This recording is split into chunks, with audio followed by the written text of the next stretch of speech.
Good evening students. मैं आज आपके लिए लाई हूँ क्लास 10th का chapter diary of Anne Frank written by Anne Frank. Summary we will discuss summary and question answer. First of all I am going to tell you story. ये story है एक छोटी सी 13 ईयर्स की बच्ची की जिसका नाम है एनी फ्रैंक। उसके एक अच्छी फैमिली है, फ्रेंड्स हैं, लेकिन उसके बाद भी एक ऐसा उसका एक ऐसी अपनी ओपिनियन थी कि मुझे डायरी लिखनी है। अब क्यों डायरी लिखनी है? क्योंकि वो उसको ये लगता है कि मेरे जो फ्रेंड्स हैं या मेरे जो पेरेंट्स हैं, मैं अपने सीक्रेट उनसे शेयर नहीं कर पाती, अपनी बातें उनसे, अपनी फीलिंग उनसे शेयर नहीं कर पाती हूँ। तो उसके लिए मुझे मुझे एक अच्छी सी फ्रेंड चाहिए। और वो फ्रेंड किसको बनाती है? एक बर्थडे पे उसको डायरी मिलती है, तो वो उस डायरी को लिखने के लिए अपना एक प्लान बनाती है। और जब वो डायरी लिखने के लिए सोचती है तो एक रीज़न और भी था कि वो डायरी क्यों लिखना चाहती है, क्योंकि उसमें एक लाइन है, paper has more patience than man. इसका मीन्स क्या है कि हम जो पेपर में लिखते हैं वो कोई भी सेकंड पर्सन के पास शेयर नहीं होता जब तक कोई उसको पढ़ेगा नहीं। और अगर हम अपनी बातें किसी से शेयर करते हैं तो हो सकता है कि वो पर्सन जा करके किसी को बता दे, बट पेपर ऐसा नहीं करते हैं। तो पेपर में जो हमारे सीक्रेट्स हैं वो कैसे रहते हैं? सेफ रहते हैं। अब जब वो डायरी लिखने के बारे में सोचती है तो वो सोचती है वास्तव में एक स्ट्रेंज एक्सपीरियंस है, क्योंकि उससे पहले उसने कुछ भी नहीं लिखा होता है। अब डायरी लिखने के लिए सबसे पहले वो सोचती है कि मुझे अपनी फ्रेंड को एक नेम देना है। तो उस फ्रेंड को नेम क्या देती है? सबने क्लास में पढ़ा होगा, क्या नेम दिया? किटी। यस, किटी उसको नेम देती है। और उसके बाद लिखने से पहले कहती है कि मुझे अपनी फैमिली का इस ब्रीफ स्केच जो है मुझे इसमें देना है। क्यों देना है?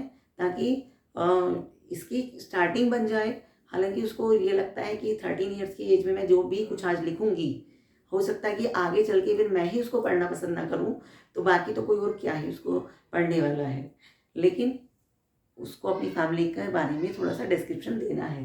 सबसे पहले वो अपने पेरेंट्स के बारे में बताती कि मेरे फादर ने 36 ईयर की एज में मेरी मदर से, जो उस समय 25 ईयर्स की थी, उनसे मैरिज की। और 1926 को मेरी सिस्टर की बर्थ होती है और उसके 3 ईयर्स लेटर 1929 में मार्गोट की बर्थ एनी फ्रैंक की बर्थ होती है। 1926 में मार्गोट की बर्थ हुई और 1929 में एनी फ्रैंक की बर्थ हुई। 4 ईयर्स तक उनकी फैमिली जो है वहीं जर्मनी में रहती है। उसके बाद उनके फादर जो है वो हॉलैंड शिफ्ट कर जाते हैं। उनके साथ उनकी मदर भी चली जाती हैं। वो कुछ समय तक अपनी ग्रैंड मदर के साथ में रहते हैं। उसके कुछ टाइम बाद वो दोनों भी उधर शिफ्ट कर जाते हैं। पहले उसकी सिस्टर जाती है दिसंबर में, और उसके बाद फरवरी तक वो भी अपने ग्रैंड मदर के साथ वहाँ चली जाती है। 1941 में उसकी ग्रैंड मदर को जो है कुछ तबीयत खराब होती है, जिससे उनको एक ऑपरेशन भी होता है उनका, और 1942 में उनकी डेथ हो जाती है। एनी जो है अपनी ग्रैंड मदर से बहुत ज़्यादा अटैच थी और उनके जाने के बाद उसको बहुत ज़्यादा लोनली फील होता है। तो वो उनके उस ये अपना बर्थडे भी अच्छे से सेलिब्रेट नहीं करती, एक कैंडल भी वो अपनी ग्रैंड मदर के नाम से लगाती। तो इन सब बातों से हमें क्या पता चलता है कि एनी अपनी ग्रैंड मदर से बहुत ज़्यादा अटैच थी। ये उसने अपना डिस्क्रिप्शन दिया अपनी फैमिली का कि मेरी फैमिली में मेरे पेरेंट्स हैं, मेरी लविंग सिस्टर है, ग्रैंड मदर भी थी अभी तक, मेरे अंकल हैं, आंट हैं। कि अगर मैं डायरी लिख रही हूँ या मैं अपने आप को लोनली फील करती तो इसका मीन्स ये नहीं है कि मैं ऑर्फन हूँ, मेरी फैमिली नहीं है। ओके, मेरी फैमिली है, बहुत अच्छी फैमिली है, बट लेकिन मैं वो अटैचमेंट फील नहीं करती हूँ कि जो मैं कोई भी अपनी फीलिंग या अपनी सीक्रेट उनसे शेयर कर सकूँ। अब उसके बाद वो अपना 1942 के बाद में 42 का ही वो एक एक्सपीरियंस बताती है उस दिन का, कि क्लास में आज का हमारा एटमॉस्फेयर कैसा था, क्योंकि आज क्या था, हमारा रिजल्ट था। और रिजल्ट के लिए हम सुबह मॉर्निंग से ही बहुत ज़्यादा एक्साइटेड भी थे और नर्वस भी थे। होता है ना रिजल्ट वाले दिन ऐसे। हम एक दूसरे से यही डिस्कस कर रहे थे, तुम तो पास हो जाओगे, मेरा पता नहीं। तो सामने वाला भी क्या कहता है, नहीं मैं भी पास नहीं होऊंगा, मुझे भी डाउट है। तो हम लोग सब एक दूसरे को यही बातें करते करते हमने अपना दिन जो है ऐसे ही पास कर रहे थे। तुम पास हो जाओगे, नहीं मैं फेल हो जाऊंगा, तुम पास होगे, नहीं मैं फेल हो जाऊंगा। और उसके बाद वो भी कहती है कि जो मेरी क्लास में 1/4 स्ट्रेंथ है वो ऐसी है कि वो किसी भी कंडीशन में नेक्स्ट क्लास में प्रमोट नहीं होनी चाहिए। लेकिन वहीं पर वो टीचर्स के लिए एक रिमार्क भी देती है। वो रिमार्क क्या होता है? Teachers are most unpredictable. यानी कि टीचर्स कब क्या कर दें किसी को नहीं पता। जिसको हम बोल रहे हैं कि हो सकता है ये क्लास में इसी कंडीशन में रह जाए, वो आगे प्रमोट ना हो सकता है टीचर उसको प्रमोट कर दे। तो वो इसलिए कहती है कि टीचर्स क्या है? मोस्ट अनप्रिडिक्टेबल हैं। और ये कुछ उसके एक्सपीरियंस भी थे जो वो बताती है कि मेरे यहाँ पर जो हैं जो टीचर्स थे मुझे ऑलमोस्ट सभी अच्छे लगते थे। वो मिसेज क्यूपरस का एग्जाम्पल देती हैं जो उसकी पहले से टीचर थी और क्लास 6 में वो वहाँ की हेड मिस्ट्रेस थी और वहाँ पे क्लास में 6 में वो उसकी टीचर भी रही है, क्लास टीचर भी रही है। तो उसको उनसे बहुत ज़्यादा अटैचमेंट था और जब वो उसी स्कूल को छोड़ती है तो वास्तव में उसको बहुत ज़्यादा अटैच फील होता है और वो उसलिए मैम के लिए वो सेंटी भी हो जाती है वहाँ पर। साथ में वो एक मैथ्स टीचर का भी एग्जाम्पल देती है, मिस्टर कीसिंग। क्या था एनी को मैथ्स में इंटरेस्ट नहीं आता था तो मैथ्स में वो नॉर्मली क्या करती थी, बातें करती थी। मैथ्स टीचर जो है उसको वो कंटिन्यूस बोलते रहते थे कि बातें नहीं करना, कंसंट्रेट ऑन योर स्टडी। वो बातें भी उसको अच्छी नहीं लगती थी।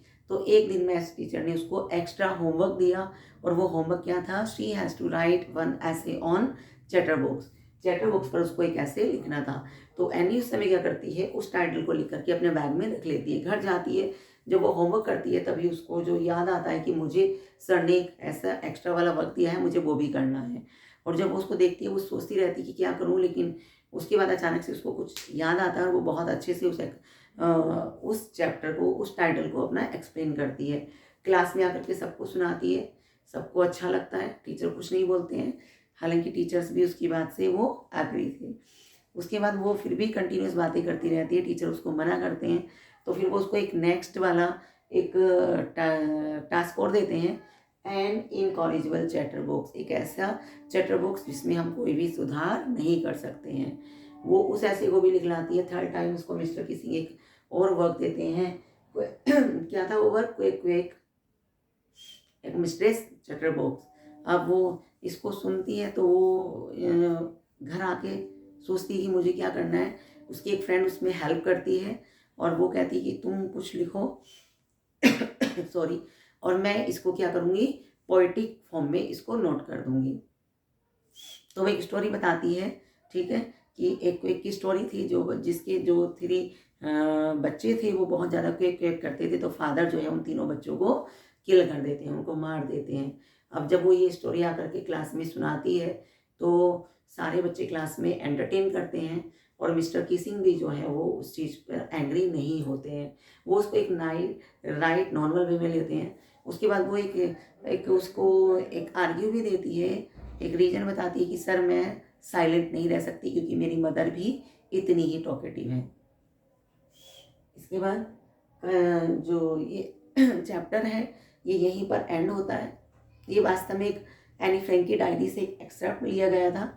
इसमें आप एनी फ्रैंक का कैरेक्टर भी याद कर सकते हैं, मिस्टर केसिंग का भी इसमें कैरेक्टर आता है। इसमें सारे क्वेश्चंस आपके एनसीईआरटी वाले कवर होते हैं। I hope you if you listen the video 2 or 3 times it will be learned by you.